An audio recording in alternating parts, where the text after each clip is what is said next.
अस्सलाम वालेकुम। आज की इस वीडियो के अंदर हम के मीन्स क्लस्टरिंग को देखने जा रहे हैं। के मीन्स क्लस्टरिंग जो है वो एक अनसुपरवाइज्ड लर्निंग टेक्निक है और इसको सबसे पहले हम इसका एक एल्गोरिदम देखेंगे और फिर हम इसको एक एग्जांपल की मदद से समझेंगे।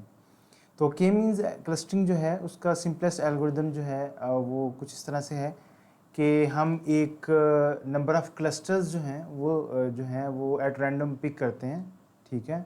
अपने डाटा में से कुछ रैंडम पॉइंट्स पिक करते हैं और वो हमारे रैंडम सेंटर्स होते हैं और हम हर आइटम जो उस सेंटर के करीब है उसको वो वाला क्लस्टर जो है वो असाइन कर देते हैं, ठीक है, using some distance measures such as Euclidean distance.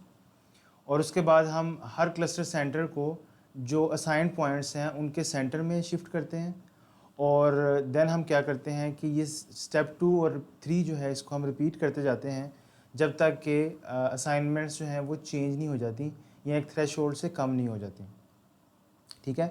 तो यहाँ से एल्गोरिदम देख के शायद आपको इतनी अच्छी समझ ना आई हो, लेकिन मैं आपको एक एग्जांपल दिखाता हूँ जिससे आपको काफ़ी हद तक जो है ये क्लियर हो जाएगा कि के मीन्स क्लस्टरिंग जो है वो किस तरह से काम करता है। तो ये एक एग्जांपल डाटा सेट है मेरे पास। लेट्स से कि हम के की वैल्यू जो है वो 3 रखते हैं, यानी कि हम 3 क्लस्टर्स जो हैं वो बनाना चाह रहे हैं।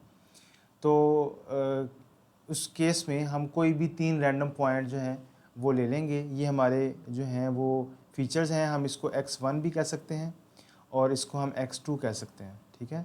तो यहाँ पे सिंप्लिसिटी के लिए मैंने उसको x और y से रिप्रेजेंट किया हुआ है। ये हमारे फीचर्स ही हैं। इन फीचर्स के लिए हम कोई 3 रैंडम पॉइंट ले लेते हैं। लेट्स से हमने ये 3 पॉइंट्स ले लिए। ये हम अज्यूम करते हैं कि ये हमारे क्लस्टर्स के सेंटर्स हैं। इसके बाद हम क्या करते हैं कि देखते हैं कि इनके नियरेस्ट पॉइंट्स कौन से हैं। तो जो K1 है उसके जो नियरेस्ट पॉइंट्स हैं वो ये वाले हैं, ठीक है। ये आपको जो नज़र आ रहे हैं ये सारे ग्रीन में, ये K1 के नियरेस्ट पॉइंट हो गए। K2 के नियरेस्ट पॉइंट जो रेड में आपको नज़र आ रहे हैं ये K2 के रिलेटेड हैं और इसी तरह से K3 के रिलेटेड जो आपको ये ब्राउन कलर में नज़र आ रहे हैं ये K3 से रिलेटेड है। अच्छा जी, अब नेक्स्ट हम क्या करेंगे, नेक्स्ट हम इन पॉइंट्स का सेंटर जो है वो आइडेंटिफाई करेंगे। तो हम x1 और x2 हमारे जो 2 फीचर्स हैं उनका उन सारे पॉइंट्स का मीन ले लेते हैं कि x1 का क्या मीन आ रहा है और x2 का क्या मीन आ रहा है। उस मीन की बेस पे हम इन पॉइंट्स को नए जो है सेंटर में शिफ्ट करेंगे। जैसे आप यहाँ पे देख रहे हैं कि इस पॉइंट के जो नियर बाई पॉइंट्स हैं वो ग्रीन वाले सारे पॉइंट्स हैं, तो हम इसको ग्रीन वाले पॉइंट्स के सेंटर में शिफ्ट कर देंगे। इसी तरह से ये रेड वाले को रेड वाले के सेंटर में शिफ्ट कर देंगे और ब्राउन वाले को ब्राउन वाले के सेंटर में शिफ्ट कर देंगे। इसके बाद नेक्स्ट हम क्या करेंगे कि दोबारा हम देखेंगे कि अब मेंबरशिप जो है वो चेंज हो रही है। तो हम ये देखेंगे कि यहाँ पे मेंबरशिप चेंज हुई है, ठीक है। मेंबरशिप कैसे चेंज हुई है कि जो पॉइंट्स ग्रीन में थे ये मीन चेंज होने से, ये जो मीन चेंज हुआ है ये वाला और ये वाला, इसकी वजह से, और ये जो मीन चेंज हुआ है, ये जो ग्रीन पॉइंट है जो पहले इस से रिलेट करता था अब वो इस पॉइंट के ज़्यादा नज़दीक है। इसी तरह से ये वाला ग्रीन पॉइंट जो है ये इस सेंटर की बजाय अब इस सेंटर पॉइंट के ज़्यादा नज़दीक है।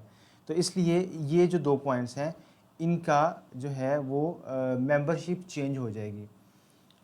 तो इससे आपको आइडिया हो रहा होगा कि किस तरह से के मीन्स क्लस्टरिंग का एल्गोरिदम जो है वो ग्रुपिंग करता है डाटा की आइटम्स की। और उसके बाद हम जो है ये सिलसिला जारी रखेंगे जब तक कि हमारा जो है वो कन्वर्ज नहीं कर जाता या उसमें चेंजेस नहीं आते, ठीक है। तो अब यहाँ पे जो हैं वो एक्चुअली चेंजेस नहीं आ रहे, तो यहाँ पे हम रुक जाएंगे और ये हमारे 3 क्लस्टर जो हैं वो फाइनलाइज हो जाएंगे, ठीक है। यहाँ पे मैं आपको for the sake of simplicity 2 dimension या 2 फीचर्स के साथ बता रहा हूँ कि किस तरह से क्लस्टरिंग होती है। डेफिनेटली जो हमारा डाटा होगा उसमें 10 या 20-30 फीचर्स जो हैं वो हो सकते हैं, यानी इतने फीचर्स होंगे, इतनी डायमेंशंस होगी कि हम उसको विजुअलाइज नहीं कर सकते। लेकिन आइडिया यही है कि किस तरह से सेंटर्स हम चेंज करते जाएंगे, मेंबरशिप चेंज करते जाएंगे और एक थ्रेशोल्ड तक हम देखेंगे कि मेंबरशिप चेंज हो रही हैं और उसके बाद हमारे क्लस्टर जो हैं वो फाइनलाइज हो जाएंगे।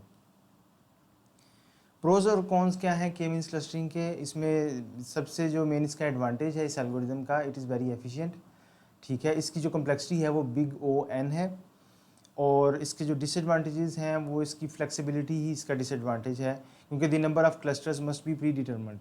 हमें जो है स्टार्ट पे ये पता नहीं होता कि हमने कितने क्लस्टर्स या कितने ग्रुप्स में डाटा को डिवाइड करना है, लेकिन के मीन्स चलता ही इस बेस पे है कि अगर हमें पहले से पता है कि कितने सेंटर्स होंगे तो उस बेस पे ये काम करता है। ठीक है, दूसरा ये है कि अगर हमारे पास कॉन्टिन्यूस या कैटेगोरिकल फीचर हो तो उन पे के मीन्स क्लस्टरिंग को अप्लाई करना जो है वो मुश्किल काम है।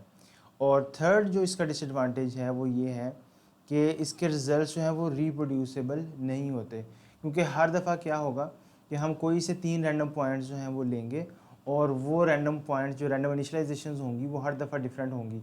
तो ज़रूरी नहीं है कि हर दफ़ा अगर आप के मीन्स का क्लस्टरिंग का एल्गोरिथम रन करेंगे तो वो आपको सेम रिजल्ट जो है वो देगा। तो ये कुछ आइडिया था के मीन्स क्लस्टरिंग के हवाले से।